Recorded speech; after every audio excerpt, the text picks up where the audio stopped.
Assalamualaikum warahmatullahi wabarakatuh.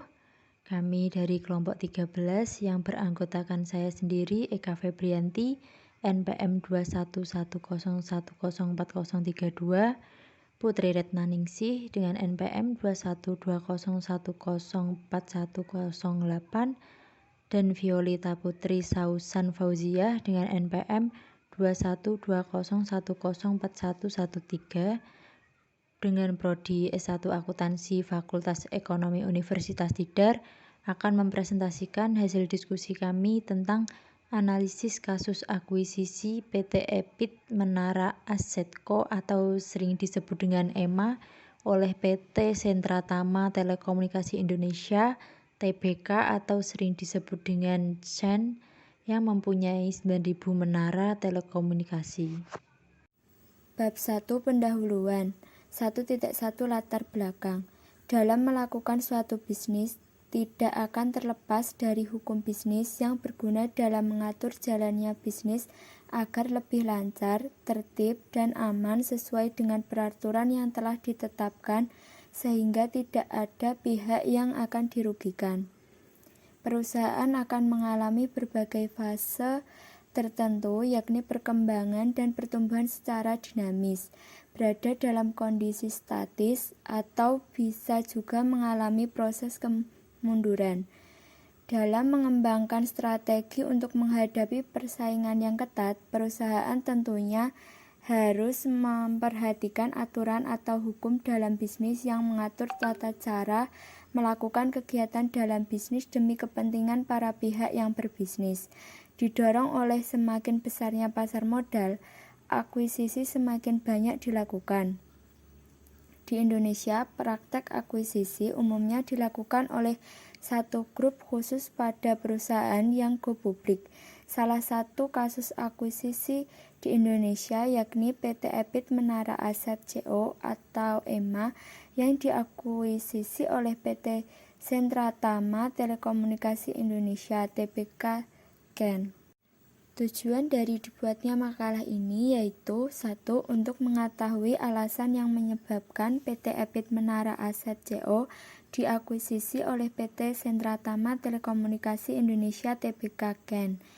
2. Untuk mengetahui perubahan yang terjadi pada PT Sentra Tama Telekomunikasi Indonesia (TBK CEN) setelah melakukan akuisisi. 3. Untuk mengetahui strategi atau langkah PT Sentra Tama Telekomunikasi Indonesia (TBK CEN) dalam melaksanakan akuisisi pada PT EPIT Menara Asset Co. EMA. 1.3 Teori 1. Akuisisi. A. Pengertian akuisisi. Akuisisi merupakan proses pengambil alihan kepemilikan perusahaan oleh perusahaan lain dengan cara membeli sebagian atau seluruh saham. B. Alasan perusahaan melakukan akuisisi. Alasannya yakni untuk meningkatkan pangsa pasar, meningkatkan sinergi operasional, ataupun menciptakan efisiensi yang lebih baik lagi terhadap perusahaan. Dan yang ketiga, memperkuat bisnis inti. C. Manfaat akuisisi, yakni untuk meningkatkan pertumbuhan yang lebih cepat. Yang kedua, mengurangi persaingan. Ketiga, menembus pasar baru. Dan terakhir, menyediakan managerial skill. 2. Perjanjian. Perjanjian merupakan suatu peristiwa di mana seseorang berjanji kepada seseorang lain atau lebih untuk melaksanakan sesuatu hal, dan apabila melanggar akan dikenai hukum. Bab 2. Metode penelitian 2.1 Pendekatan dan jenis penelitian. Pendekatan yang digunakan yakni pendekatan kualitatif, di mana data disajikan dalam bentuk rangkaian kalimat, wacana, dan ilustrasi. Sedangkan jenis penelitian menggunakan penelitian kualitatif, studi kasus, yakni difokuskan pada kasus akuisisi PT EPIT Menara Asset Co. dan PT Sentra Tama Telekomunikasi Indonesia (TBK). 2.2 Sumber data. Sumber data yang digunakan dalam penelitian ini adalah data sekunder yang diperoleh dengan cara mengakses website perusahaan terkait dan dengan cara membaca buku. 2.3. Metode pengumpulan data. Metode pengumpulan data dalam penelitian ini adalah metode dokumentasi, yaitu dengan cara mencatat atau mendokumentasikan data yang sudah ada. 2.4. Teknik analisis data. Teknik analisis data yang digunakan yakni teknik analisis kualitatif, yaitu dengan memahami keseluruhan tema pada data kualitatif yang dimiliki dengan cara reduksi data, penyajian data, dan penarikan kesimpulan. Yang selanjutnya bab 3 yaitu hasil dan pembahasan.